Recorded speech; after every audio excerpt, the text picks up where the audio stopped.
hot coffee out of a Hewlett and Dunn mug. Hey, a lot to cover today.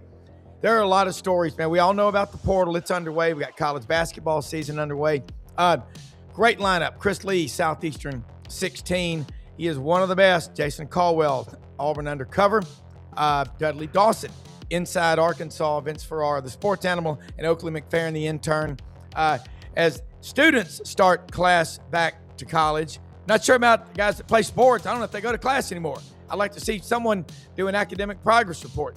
You're all fired up this morning. You need to calm down. Get off my lawn, guy. Yeah, I'm ready to go. Down. Hey, I'm fired up about this Ole Miss story too. Cheryl Chambers, one of our loyal viewers in Memphis, man, she's got kids and grandkids, like 6 different schools, a lot of them at Ole Miss.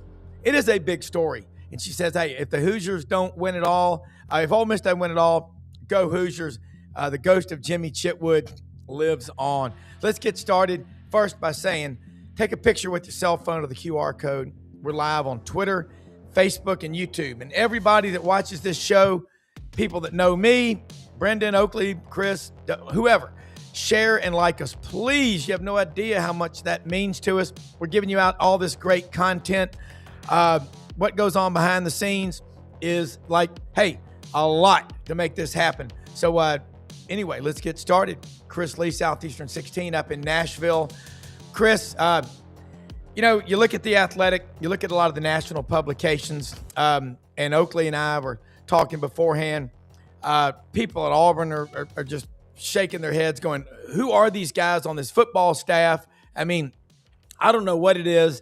It looks like Lonnie, Clayton, Jugdish, and Muhammad in that scene in Animal House. You're like, these guys don't inspire me. Vanderbilt is now a permanent opponent for Auburn, and they're in the best shape that they've really been in that I can ever remember. You know better than I.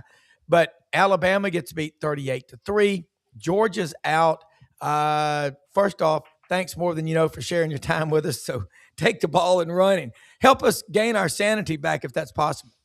Yeah, well, it's an interesting time to be covering the athlete students in the SEC. Yeah, that's right. I love that. Little pre-show banter. I thought I'd get you wound up early. There you go. Yeah, drop by for class eventually. Pay your teacher off. I mean, what? I don't know. Teachers are in the NIL. Happy New Year. Happy New Year. They're getting the bags of cash now. That's how that's. Chris, are fans now entering the portal? The fans may be the last one to enter the portal, but you couldn't blame them. Yeah. All right, let's get your rundown on the health. We're in for our annual physical exam. Well, more frequent than it used to be for the SEC, but the vultures are circling. They want the SEC to go down. It ain't happening. Look, I think the product is in college football is as compelling as it ever been. Yeah. I mean, ever. The fact that you've got Indiana here is I think if you polled 10 people on the street that follow college football, I'd say at least 7 or 8 would say Indiana's the team that's going to win this. That's what I would say. You know, the worst program in Power 5, according to some, I think that could be Vanderbilt too. But Vandy just comes off a 10-win season. You've got these programs like Alabama that looked, I mean, mortal's not even the word for what Indiana did to Alabama. Yeah. Like you've got all these crazy things. As I've always said, truth is stranger than fiction. Like if you had bought this as a video game, as a dynasty thing, and said, all right, this is how it's going to play out from 5 years ago, you would have sent that thing back for a refund because you wouldn't have believed it. Yeah. And that's just where we are. I think everybody's got a chance if they play their cards right. The chance to dominate is less than it's ever been, and the one team that's doing it is the team that was the worst one. I mean, Now, look, we can talk about the portal, the calendar. I called it yesterday. It's college football right now with the calendar. It's like a 139 car pileup on the freeway. Yeah. With all these things that are going on. I mean, it's stupid. And I think the problem is, John Summerall talked about it yesterday. He said there's some easy fixes to it. I need to see what he said. But I think one of the issues you have, and sorry, I'm going all over the place here. I just think there's some things in the calendar I don't really know how you they're not easy fixes. Like, I think you need to move things back. I think you need to have everything done by the time the portal opens. Well, to do that, to get everything done by New Year's Day or whatever the day is, you're having to back the season up into August where it's blazing hot in parts of the country, and then you're getting kids to campus earlier, which, I guess it's a year-round game anyway, so who really cares? But, there's something that's got to be done, but at the same time, as big of a train wreck as it is, the product is more compelling than it's ever been. I don't think there's any doubt about that. Oakley, your age group, you're engaged in watching these college football games, aren't you? Yeah, I think it's obviously frustrating compared to about a decade ago where you get a recruit, he's going to be your guy for 3 to 4 years, and you got to get to know these players, especially while you're in college. I feel like I'm missing out on that because I don't know any of them because they're here for a year or two. But speaking about the calendar year, if you fix the calendar year and push everything back after the national championship's over, the whole Lane Kiffin saga doesn't happen. It just doesn't make sense to have. You've never seen anything like that in the NFL because it's all pushed. You can't interview coaches till the playoffs start. So I think if you push the calendar year back, it fixes a lot of the problems we see in college football. And if you're making in the semifinals, how is Indiana, Ole Miss, Miami, how are they supposed to recruit in the transfer portal while they're trying to prepare for a playoff game? Yeah. How do you balance that? None of it makes sense to me. Yeah. Chris? Yeah, I still think the biggest example of how broken this is came in baseball in the College World Series 2 years ago. When Texas is poaching its rival coach who's playing, for the national title, and there's conversations about players. I think the other thing, you've got to have ironclad contracts. You've got to have something in place that makes it more like the NBA and the NFL, where if there is tampering, which of course there's tampering, and if you're not tampering, you're getting behind. There's got to be guardrails on this thing. I think part of the problem is too, we keep trying to piecemeal this and fix one thing and say, let's do that. And you don't consider how the parts interact. I do think you have to almost start over from scratch on all this for all the different sports and just kind of say, hey, look, let's take this piece and that piece, and we'll probably add those as building blocks. But you start from scratch, knock it all down, and build it up all in a way that it makes sense where the parts fit together. Well, you got to wonder too, how long will the people that are throwing money at NIL keep doing it? So that being said, social media, there's a lot of crazy stuff out there. We know it. Was it Monday? Kirby Smart close to finalizing deal to become Falcons coach. You want to go from the chaos of college to coaching Dysfunction Junction, the Atlanta Falcons? They're more messed up than a Tupperware drawer. That's not something I would want to do, and y'all know what I'm talking about. What this top doesn't go with this. Yeah, that's right. But Chris, you do a great job of covering this whole league, and that's what we do on the show. It's like I got 16 kids. I'm an Auburn grad. You know that. Oakley's a student at Auburn. Not a lot to talk about there with football. There's a lot of, potential means what? But what really matters is, what are you willing to do? What programs right now, SEC football, you think are willing to do what it takes to maintain 10, 11, 12-win seasons year in and year out? Well, I think Georgia is still the easy answer. Even though this has slipped, you still had the Bulldogs in there winning the SEC, getting to the playoff, and I guess missed it a couple years ago, but close. Georgia's not – when's the last time Kirby Smart had a single-digit win season? 2016? I don't know. That was it, 8-5. And I think that's I think that's underrated. I'd like to go back and count the other programs and how many have done that. I don't know if Ohio State is in there, but it's not a big number. Maybe Alabama, I guess. I guess Alabama got to 9 last year, but that's my point. But 16 in a row under Saban. Yeah, I still start there. Obviously, Kurt Cignetti seems to be the guy that has figured this out better than anybody. You look around the league, Missouri's been consistent. Some of that's been scheduled. Tennessee, I know they're upset with the way the season went. Yeah. But, they seem to have like an 8-win floor right now. I think that's a little bit underrated. I don't know what to make of Texas. Mike Elko at A&M is a guy that I think may have figured it out. There's a lot of good coaches in this league, but I think you still probably start with Georgia in terms of, if you're going to go next 10 years, presuming Kirby Smart's still there. I still think that's the team at the end of this wins more than anybody. Oh, Yeah, I mean, I agree with Georgia being the runaway favorite here just because they're always going to be able to play defense and run the ball. You know that. Their passing offense will be inconsistent maybe from year to year, but those two will always travel. And, I mean, at the end of the day, this is a money league now, and Texas A&M and Texas seem to have the most money, so I'd probably lean their direction for the next 10 years. Well, that being said, Texas has always had money. And shocking news here, players have always been getting paid under the table, marker chips at casinos. I wasn't born this afternoon. I was born in the afternoon, but not this afternoon. That, again, Texas has everything going for them. They've won one national championship since 1970. Last time Texas A&M won a national championship with all the money they've got was 1939. I think Franklin Roosevelt was president, FDR. It's been a long time. Now, they claimed a couple out of thin air when they joined the SEC. They had a great summer, I guess. But money ain't everything. Yeah, well, I mean, anytime you look at programs like that where the expectations and the hardware are out of whack. I mean, and Rob, you would know something about this following the program you follow. Yeah. Yes. That always, to me, that my first guess is maybe it's a too many cooks in the kitchen problem. Yes. But yeah, I mean, that's always been that way for both those Texas schools. It just feels like this just in both these schools have resources. They had them 10 years ago. They had them 20 years ago. But the hardware has never lived up to what the expectations are. Yeah. And the thing, and you get fired up, you get these motivation. I heard Dr. Kevin Elko. I met him one time. He spoke to our office. Great motivation speaker. Dr. Kevin Elko said, a guy told him, he said, I don't really care much for motivation speeches because they wear off. And he said, well, and so does a bath, but I'm not against bathing.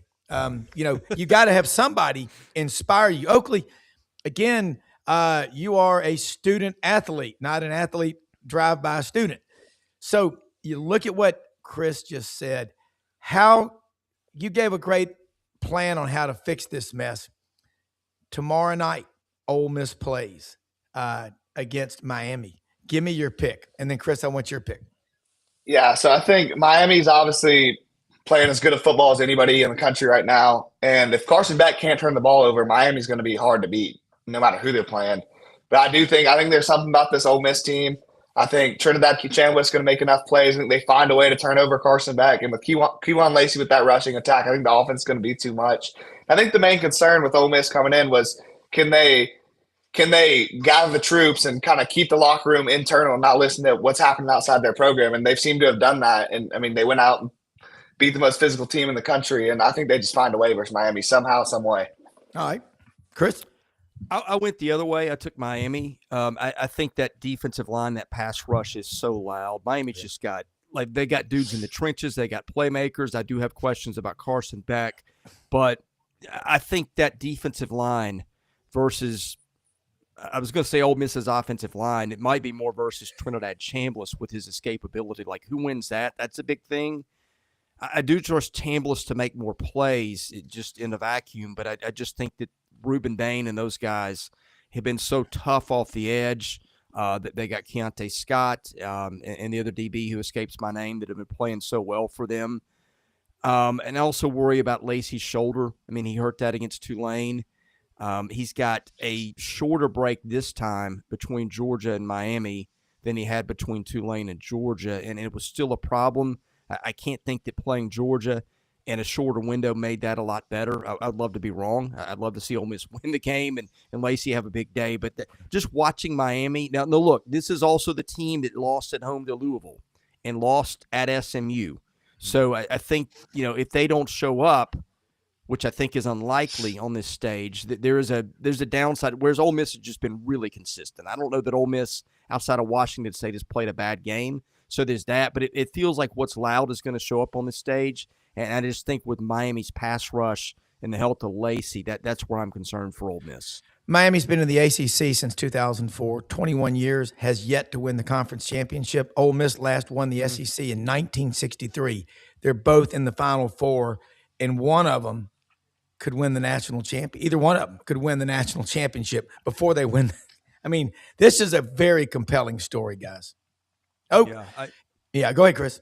Well, no, but you guys go ahead. It's very, very compelling. Well, and I wanted to say this to you real quick, Chris, before, and stay with us. Jason Caldwell is supposed to be on here from AU Undercover, but while you're with us, I'm going to pick your brain. What is and you look at Ole Miss, 34% of this roster is kids that were recruited to Ole Miss out of high school. Georgia, on the flip side, was 91% of the high school kids. How much different do you think Ole Miss's approach to recruiting will be with Pete Golding, who's, by the way, absolutely their best recruiter? It's not even debatable. Yeah, hard to say. I mean, he's done very well in the portal so far. And I think that the numbers for Georgia and Ole Miss you gave are fascinating. I do think one place where I would be 99% sure that Ole Miss is older. I think old is loud in this day and age of college football. Yeah. Again, look how Vanderbilt flipped it. Vanderbilt was a very old team this year. So I think that, there's room for this. And, going forward, I have to think that high school recruiting is going to be a bigger factor. Yeah. Because, let's face it. As incompetent as I think the NCAA is, I do think 5 years from now, it's hard to picture a situation where it is still as chaotic as it. I think there's going to be some point where maybe you retain more of your high school kids out of high school and keep them on your roster with contracts. And so I do think the way Georgia's built it, it may come back to Georgia. The game may swing back to Georgia a little bit. But I do think this year it was about being old in a lot of ways. I think Indiana was probably built that way too. Yeah. To me, that was the thing right now. I'm interested to see how much weight that carries in the future. All right, Chris, we'll do it again next week. Thank you so much. And let people know how they can follow you, because you do great work, social media, also awesome podcasts. Yeah, we are about 40 minutes away from doing a recap on SEC basketball last night at Southeastern 16. I know apologies for bringing it up. We'll probably lead with that crazy Auburn game last night, which I just couldn't take my eyes off. Yeah. So we'll recap all the games last night. We previewed the games for tonight. We'll recap those in the morning. I run the Vandy 247 site. I'll be headed to Vandy, Alabama tonight to cover that on that end. And then, of course, we'll go with the coverage on the league level with that game and the others tonight. And we'll hit the portal in football today this afternoon, too. All right, will do. Thanks so much. Great stuff. Thank you. Chris Lee, Southeastern 16. Jason Caldwell, you tend to calm people down when you're on the show. You're a voice of reason. Been covering Auburn, I think, 24 years now. Auburn Undercover. You and Mark Murphy, Philip Marshall. You're the guard at Auburn. First off, let's talk about what's going on in football. It's such a change. Nobody really knows what's going to happen until it happens. But your thoughts on what's happening in the portal, who Auburn's losing, and who Auburn's bringing in? Yeah. It's just the world we live in now. So I try to tell people, look, no matter who you hire, you're going to lose people. No matter what your season's like, you're going to lose people. It's just the world we live in now, because it is unlimited free agency and there are no rules. As we found out yesterday, there are no rules. We had a guy that agreed to a deal 4 years ago is now back in the portal and fixing to get sued by his former school, because once you agree to a deal, you're supposed to be off limits. It can't be contacted. Well, obviously he got contacted by somebody because he got a new deal. That's the world we live in. So I don't know. I said, listen, people didn't believe me when I said it. I said, listen, if you lose a guy, you go get another one. Yeah. That's the world we live in now. Not concerned about who's there, who's leaving. You just go find the next guy. And if you don't believe that, look at the playoff right now. If you don't believe it, look at the playoff right now. Because teams that have developed and kept kids aren't playing right now. There's not one. That is, you better be good at finding the next guy, coaching them up, and getting them going. Because for years I've said, look, talent wins. These are still talented guys that are winning right now. But somebody mentioned it earlier. You know what wins right now? Old. Basketball that wins. Look at Auburn last year. Auburn was not the most talented basketball team in the country last year. They were old. Florida was old. Auburn's not old right now in basketball, and they're not very good. Now they got some issues at other spots, but you better be old right now. If you're not, then it's going to be really difficult to beat teams that have 22 and 23-year-old guys.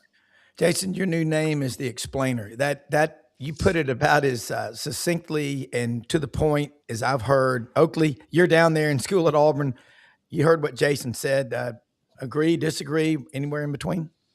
Yeah, I agree with everything you said. I mean, experience wins nowadays. I think on the Auburn part, I think the most frustrating part was when the new staff came in. John Cohen said they were putting an emphasis on roster retention. I think there was really three guys that you would label as can't lose, and that was Xavier Atkins, Deuce Knight, and Cam Coleman. And we went 1 for 3 there, which I think causes a lot of the frustration. I don't know. Here's my question: why is Deuce Knight a guy that you can't lose? Well, I think we saw him. I mean, it was versus Mercer, but he showed a lot of. Hey, they lost 47-0 at home in the playoffs. I know, but I think Auburn doesn't get 5-star talent walking around at the quarterback position very often. And if we got Browne in for 1 year, then we'd be set up at quarterback for the next 2. You would think. Yeah, but the question is, what's the guarantee that Deuce Knight stays in 2027? Yeah, and the money you have to spend to do that. Or you're better off trying to keep a guy for another year or just going to get another guy in 2027. That's the part about this whole thing that people have to wrap their mind around. And I had to do it too, is that you cannot play for 2027. You can't do it because you don't know what 2027 looks like. And I mean, like that's the part I had to get used to. And I think people do too. You don't know what you don't know what it looks like in a year. You have to try to win this year. And then you worry about next year. Indiana has taught me that. Indiana's taught me that. Yeah. You're going to look, hey, we'll worry about next year. Yeah. And I agree. I love Deuce. I think Deuce is immensely talented. I think he's going to be really good. But I don't think you're keeping Deuce Knight and getting Byron Browne in this day and age. I don't think you're doing both of those things. Yeah. Cam's a guy, you would love to have, but it has nothing to do with money. Yeah. That's That's the other part about this thing too that I think people have to realize. And that, hey, I've grown up. Auburn football has been a part of my life since I could walk. But when you don't win games, guys still want to win. And if you have 1 year left and you're going to look, right now, money is it is the big part of things, but it's not the be all end all. I don't believe. And so there's other guys that are going, look, I'm going somewhere where I think I can win more games right now. Auburn's got to get back to winning football games. And then you'll win some of these battles that maybe you don't have to go pay exorbitant amount of money for. That's what Texas Tech's had to do. Yeah. I don't care. They made the playoffs. They're still having to pay guys a whole bunch of money to come because it's still Texas Tech. Yeah. Well, I mean, it goes back to, look throughout history. Experience, it matters. And you're right. I remember in the past, you'd hear people say, in 2 years, that's going to be the year Oklahoma's going to be really good because all those guys will be. Nowadays, you're 2 weeks. I mean, but you're right. It's the here and now. And guys, back in the 30s, this happened.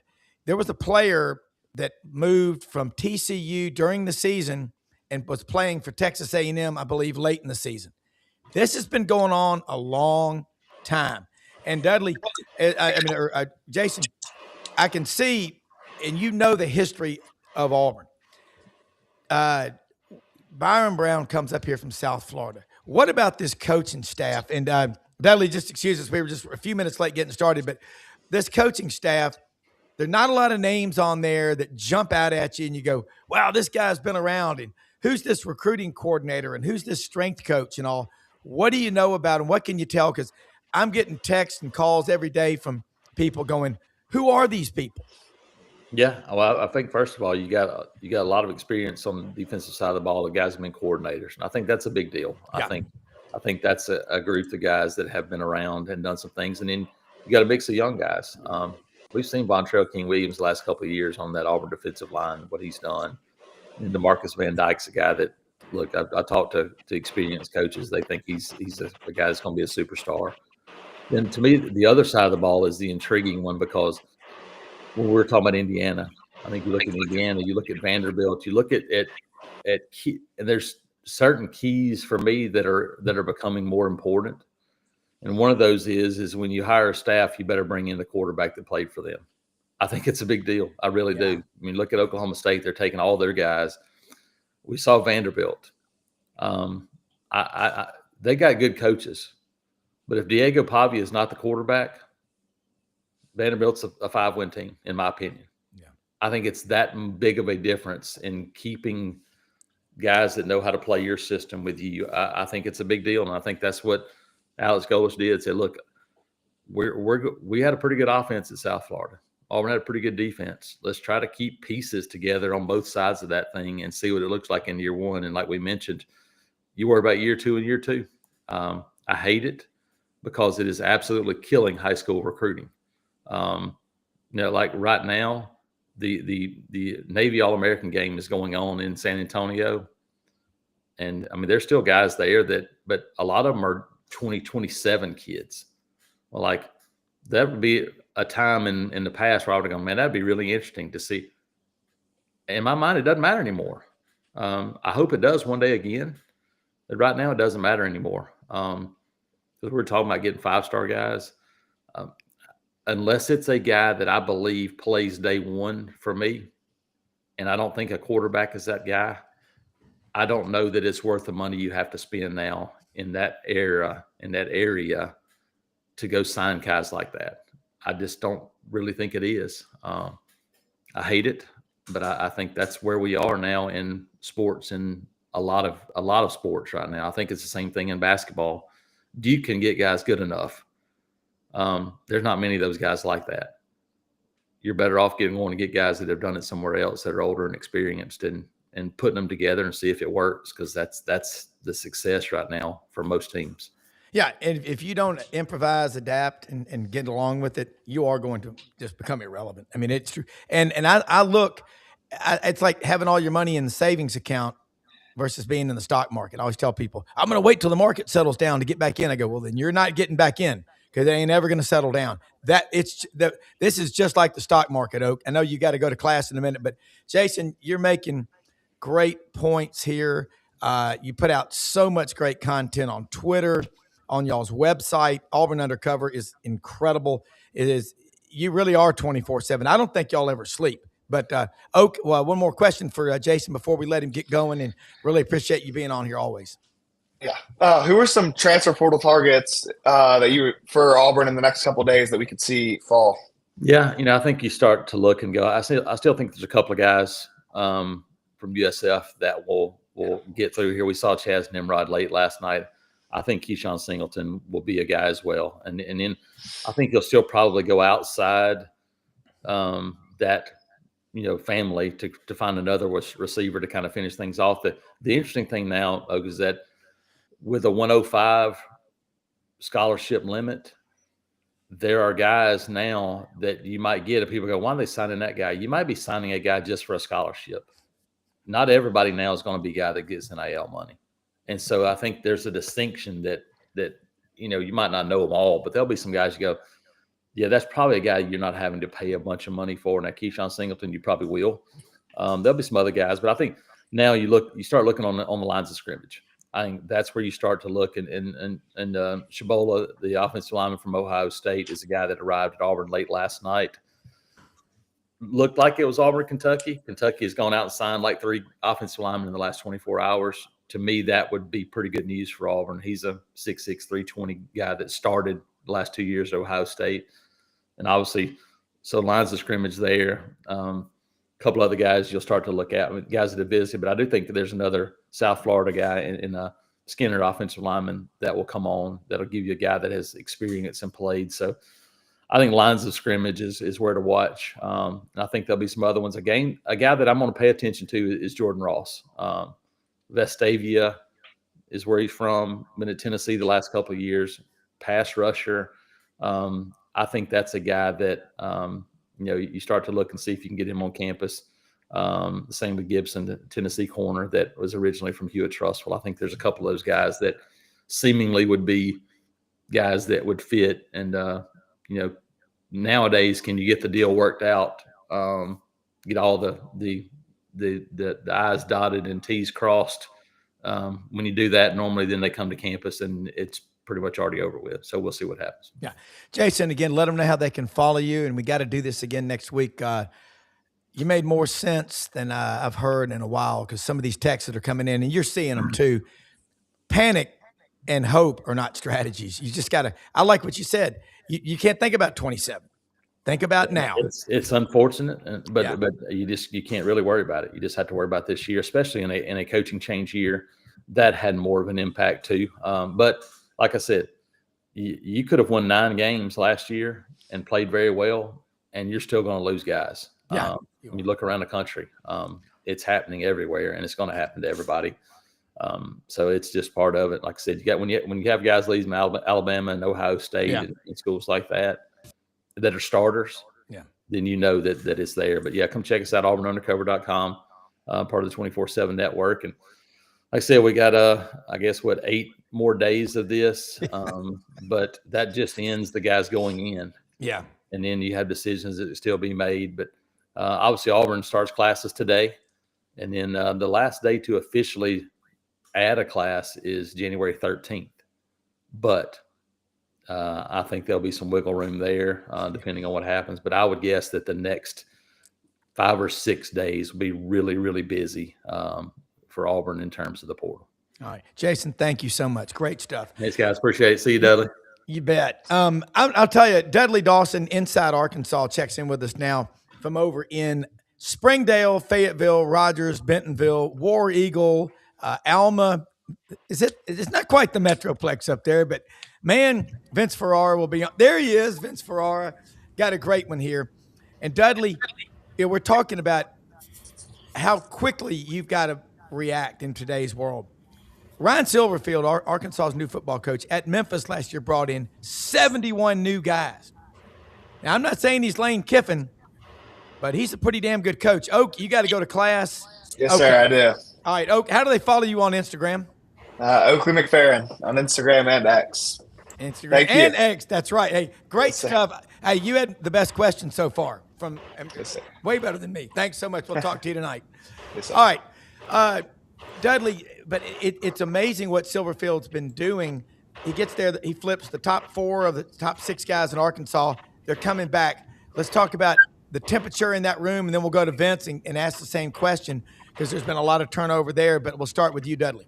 Well, the narrative always was going to be whether he landed Carius Kern, the former Marion standout that went to LSU and now is ending up in Ole Miss. They thought they were going to get a visit, but he never left Ole Miss.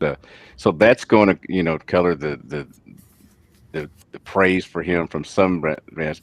He and his staff have done a really good job at starting to fill the holes that they needed. Of the ones Arkansas has led the nation in the past 2 years in transfer portal guys out. There's been 30 this year.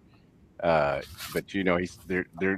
they're making me tired is what they're doing. They're staying busy, and a lot of stuff is going on. This is a young man's game. Oakley's going to take this over, someday. You're a young man, Dudley. Come on. Hey, at 62, I am a young man. But when you don't sleep as well at night as you used to, because you worried about somebody signing a contract and jumping teams or whatever. It's interesting. I'm not sure that I'm glad I'm on the tail end of this career than the start of it.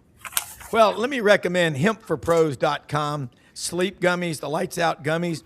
I take a half a gummy at night, and I sleep like a 9-year-old. It totally relaxes me. And they've got chill, they got energy. Those energy ones contain your appetite. It's kind of amazing. Vince, I saw your text. A lot going on at Tennessee. I'm handing you the ball. Put her in the end zone for us, because the two of y'all together work harder than 36 Mennonite farmers. Well, I'll take your word for it. I'm sure they do work incredibly hard. I don't know if we can get to that standard, but man, it's wild at Tennessee. Tennessee they don't have as many commits as in the portal yet, but I think they are more active in the portal in terms of guys that they're bringing in for visits. And it looks like they may want to sign more guys than they typically do. Tennessee has averaged under Josh Heupel about 7 players signed in the portal Arkansas, Dudley Dawson, and many others have been much more active in the portal. And even a lot of the teams in the college football playoff, if you take the TV show I'm on, the Sports Source, on the weekends, John Pennington, the host of that and creator, always has great numbers. And in his last show, if you take out the 2 group of 5 teams in the 12-team college football playoff, the other 10 teams in there average 17 portal additions. Now, some were, upper 20s and active like Ole Miss, and others had lower like Georgia, but that's on average 17. Tennessee's been living in the 7 range.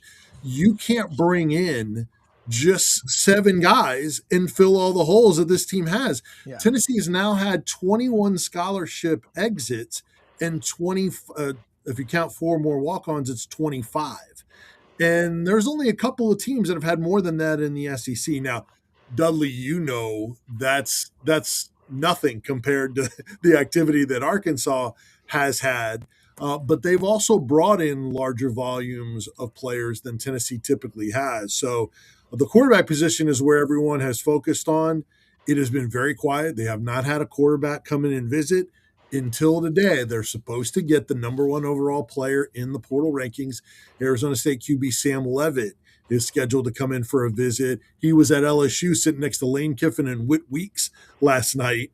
But now LSU supposedly is interested in Washington's quarterback, who hit the portal after agreeing to a deal there. There's all kinds of drama there. Oh. So does that open the door for Tennessee for Sam Leavitt? There's a little bit more mixed opinions on Sam Leavitt than they thought there would. I don't think has been the market for him. But that's where it starts for fans in terms of their interest. Other than that, they have not been willing to pay the massive dollars to this point.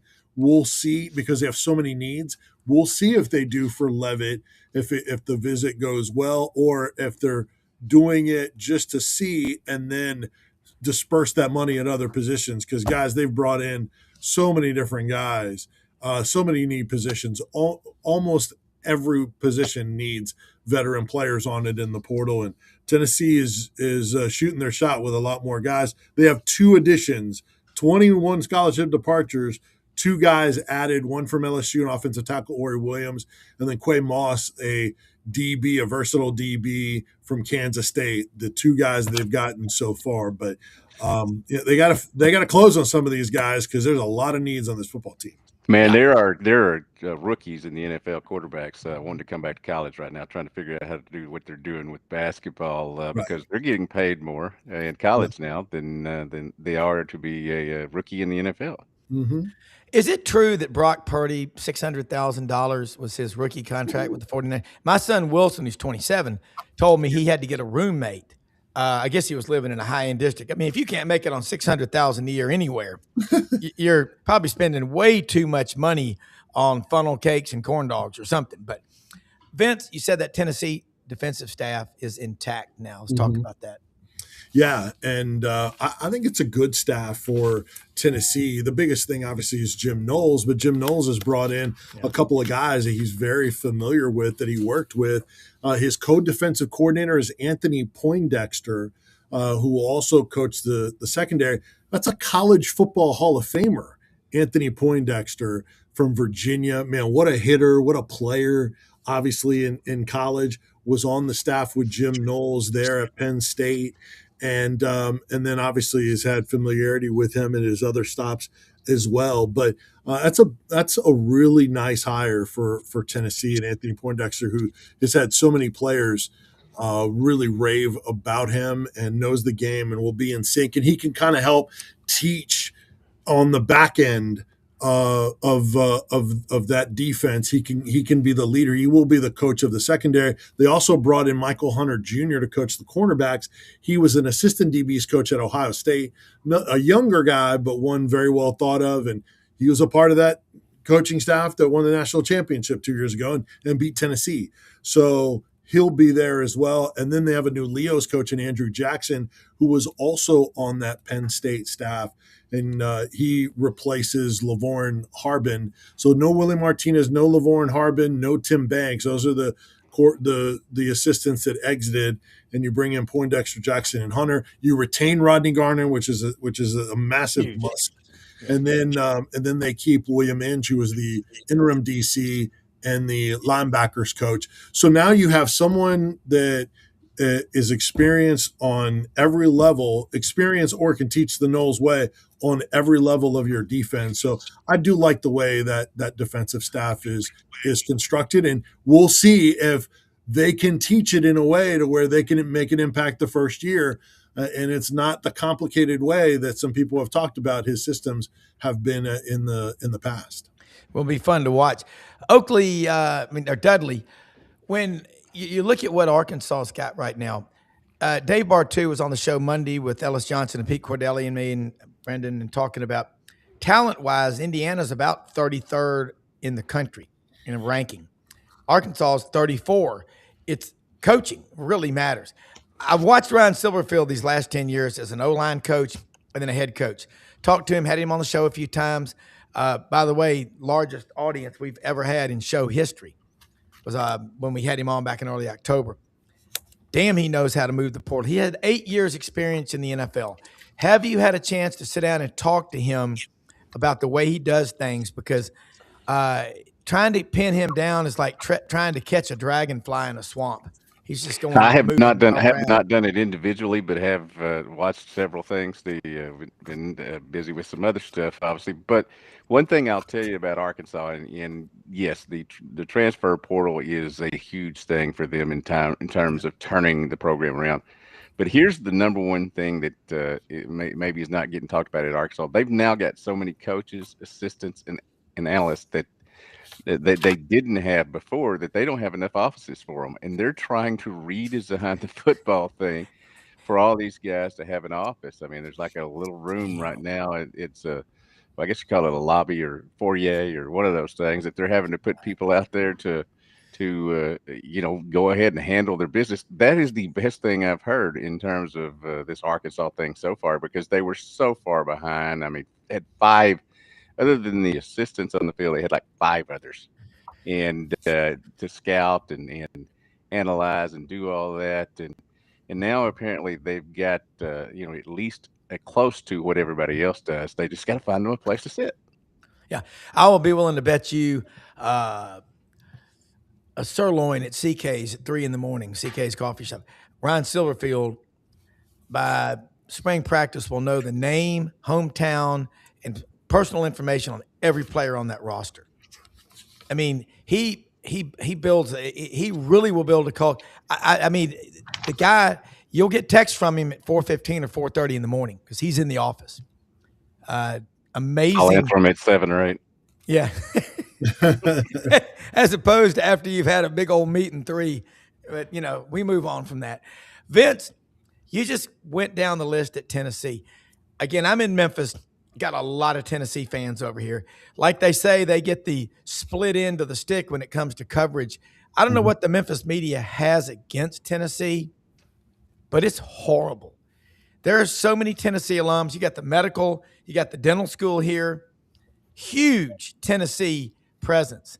I have a lot of people say, Rob, the one time of the week I get Tennessee coverage, it was when the man from Mama Ferrara's Kitchen in South Florida comes on here. So Vince, preach, man, about Tennessee. What else is going on up there? Football, basketball from Big Orange Country. Well, the other big thing about the whole portal equation, I talked about what Tennessee is trying to do in the portal, and that's the number of exits. With those 21 scholarship players, there's, as we all see, Dudley sees, and you see throughout the league, you have a lot of backups that are looking for playing time. You get those. But then there's guys that are in line for opportunities, bigger roles next year, maybe starting positions, or our current starters. And Tennessee's had a little bit more as of late, especially once the portal opened. There have been a couple of more starters and projected starters to hit the portal, like their starting left tackle this year in Lance Hurd. He hit the portal, and one of the teams he's considering is LSU, where he transferred from originally. But with him, I think the dynamic is Tennessee's going to play David Sanders Jr., their 5-star freshman this year that was going to start at right tackle, played at right tackle after getting hurt or going into the year. And he's going to move to left tackle. So what supposedly happened is they told Lance Hurd that, hey, we'd love to have you back, but you're going to be at right tackle because David Sanders Jr. is moving to left. And it didn't sound like he wanted any part of that. And then also he knows that there's money out there for starting left tackles.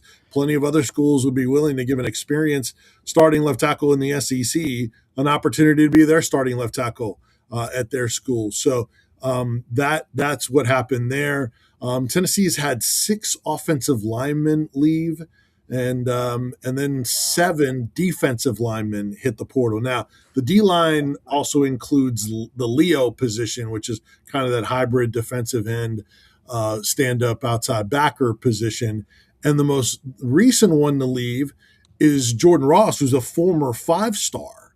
And he was 3rd in the pecking order behind Joshua Josephs and Caleb Herring. Josephs is going on to the NFL. Herring hit the portal earlier when he was slated to start. Then Jordan Ross was next in line to start. Now he hit the portal. But the dynamic there is in Jim Knowles' defensors talk that, hey, maybe that position is going to be a straight defensive end as opposed to that stand-up hybrid, sometimes put your hand down. So some of the dynamic that's happening with these new coaches, players at places with new coaches is the fit with the new coaches. Sometimes the players don't like the fit. Sometimes the coaches don't like the fit. I don't know 100% in this case, but it's something to consider when we're just bashing everyone to hit the portal. Sometimes these things are initiated by the school knowing the situation and maybe knowing, hey, this guy isn't going to work out here. Yeah, he's a talent. Go somewhere where you can be your best. We need to find someone that can fit in the first year, not have to learn a new position on our new defense. So just something else to keep in mind and reasons why guys hit the portal. And then one other, Ricky Gibson was supposed to starting corner. It looked like he was going to come back and would have been outstanding for Tennessee to have an experienced guy like that back. But he hit the portal as well after only playing 19 snaps this year. So that was a tough loss for them. Just adds to them having to bulk up that secondary through the portal. 19 snaps and you're out. It reminds me of a famous conversation a friend of mine had with one of my dad's high school friends. You know, he was one of those eternal bachelors. He said, yeah, I got married once. He goes, really? Yeah. He goes, yeah. It's the toughest 3 days of my life. All right, Dudley. I'm working on the toughest 15 days of my life, except back during the Mitch Mustang in Springdale. Yes. 5 days at Houston Nutt and Gus Malzahn and all that. I'll tell you one thing I think that's going to be key for Arkansas. And yes, they're 5 days into this thing. There's 10 more to go. It seems to me, and I'm not a great shopper, but you know, I do I think pretty good. These last 10 days, you're seeing a lot of people, and Vince talked about it a little bit, who thought they were going to start and have no problems at a school. But now they've brought some other guys in, and now I think there was 200 and something that got portal just yesterday alone. You know, and they're figuring out that their situation isn't what they thought. You've got a chance to have some great retail shopping here to get some great value picks. I think that's going to end up in a school like Arkansas where you're 2-10 and you're battling other people that certainly have had more success. This is the time where you're going to make this football team is these next 10 days, not the first 5.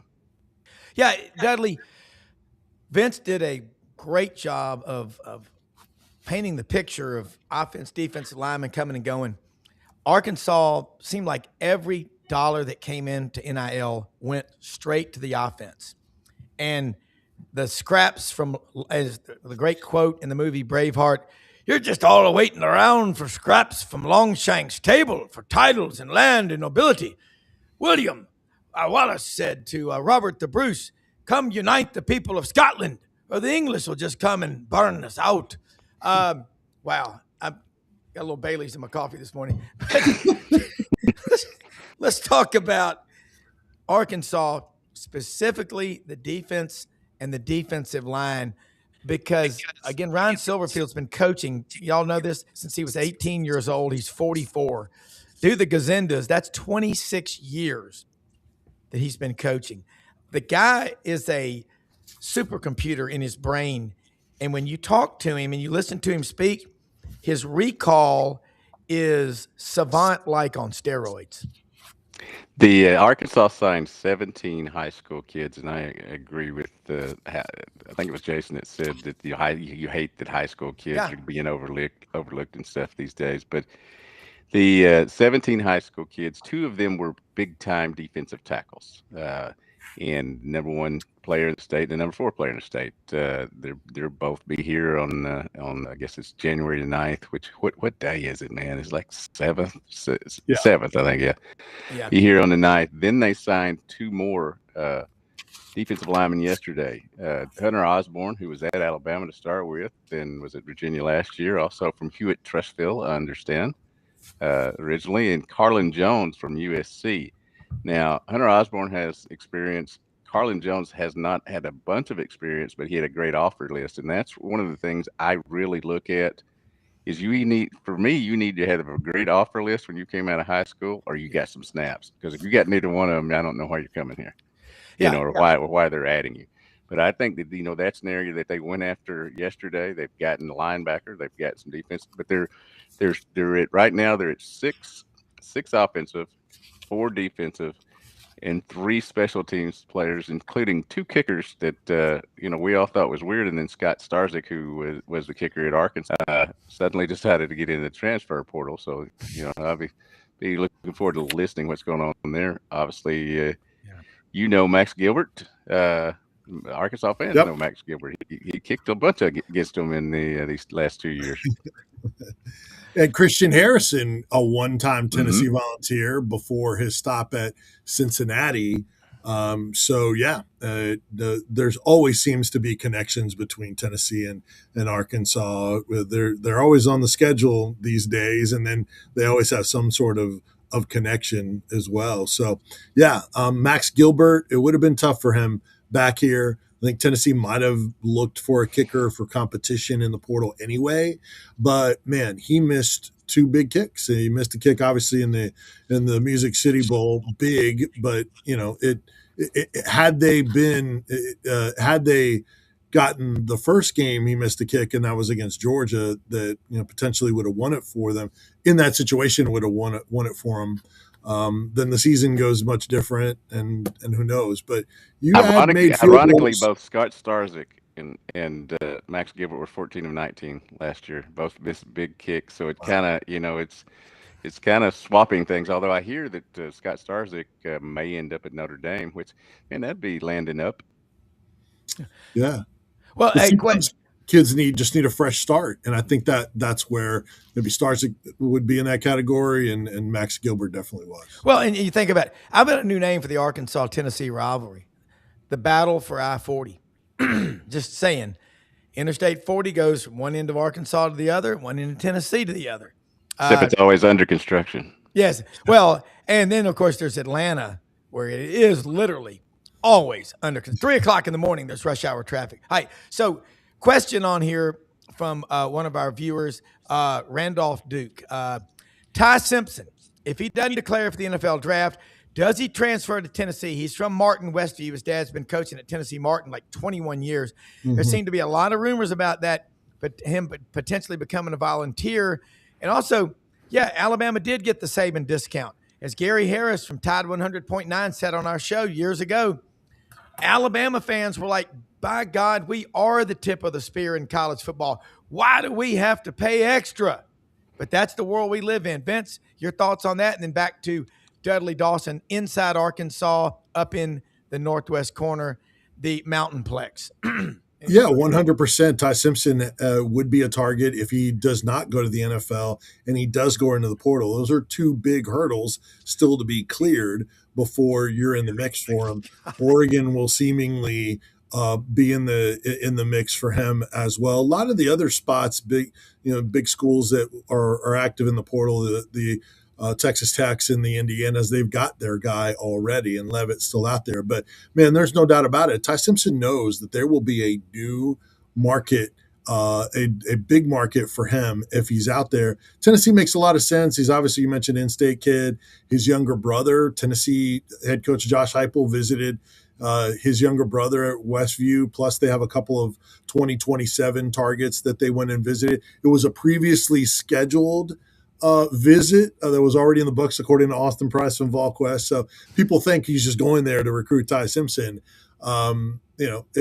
Coincidence, is what Austin kind of was alluding to, that he was planning to be there anyway. But hey, the familiarity, they recruited him. It was between him and Nico, and Ty Simpson went to Alabama because of Nick Saban.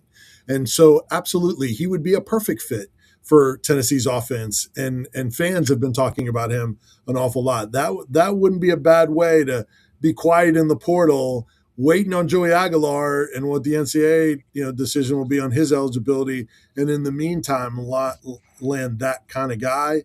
A lot to get to that point first, but yes, I think you will see Tennessee linked to him and potentially land him, I guess, depending on how much money they save in the portal for that to occur. Yeah, this truly to me is like a period now. The NBA, the NFL, the MLB draft, or the trade deadline, I should say. You sit back and this quarterback price may rise and rise and rise depending on how much you have. I mean, Arkansas really, really wanted Carius Kern and really, really wanted the quarterback from East Carolina, but because they didn't get those two, they got a lot more money to spend over here. That that they'll be able to use over these next 10 days, which I think is so valuable. But yeah, it's better than those soap operas my wife watches. Yeah, well, I'll tell you what, nothing's better than the dinner we had last night. Jasmine Elantra here in Parkin, Arkansas. I gave her a big old sleeve, couple of pounds of maple bacon flavored deer meat and duck meat, and she made us pasta shells in cream sauce with corn, rice, and peppers, and a caramel pecan cake with ice cream. I mean, just come on, Rob. You eat better than me on a daily basis. Let's be honest. No way. Hey, one thing about all my Italian my friends. Early breakfast, my late breakfast, my early lunch, my late lunch. Vanelli's Deli, Pesci's Deli. Yeah, that's what I'm talking about. Daniel Pesci's Italian sausage. I mean, if you're walking the Green Mile, grab you a Vanelli's Deli, Mi Amore sandwich, and a Pesci's Italian sausage on a bun. Look, y'all are two of the best. It's going to be an awesome new year. Hey, you put it out there, it's going to be great. Great things happen. I don't say I'll believe it when I see it. You got to see it to believe it. But y'all are both right. And Jason was right, as was Chris and Oakley and everybody. Don't worry about 27. Worry about right now. I mean, it's a scramble. It's musical chairs, and you better hope that you find a chair to sit in. But, guys, awesome. Thanks more than you know. We'll do it again next week, and y'all are just on fire with your content. Love it. You bet. Hey, anybody that tries to get a hold of me January 17th, forget about it. You're taking a nap. Hey, let me say this. Most often, we see the face of Christ in the least among us. Think what I'm talking about. Find ways to go out and help people. There's so many good stories out there.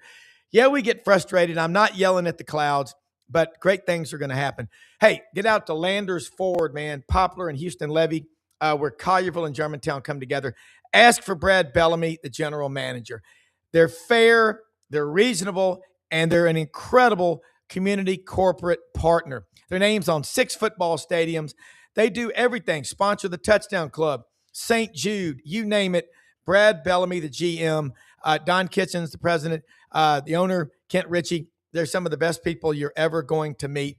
Ask for their help. Brad Bellamy, the GM, he will work with you. And you can order a vehicle from them, Broncos, F-150s, Escapes. He'll deliver it anywhere.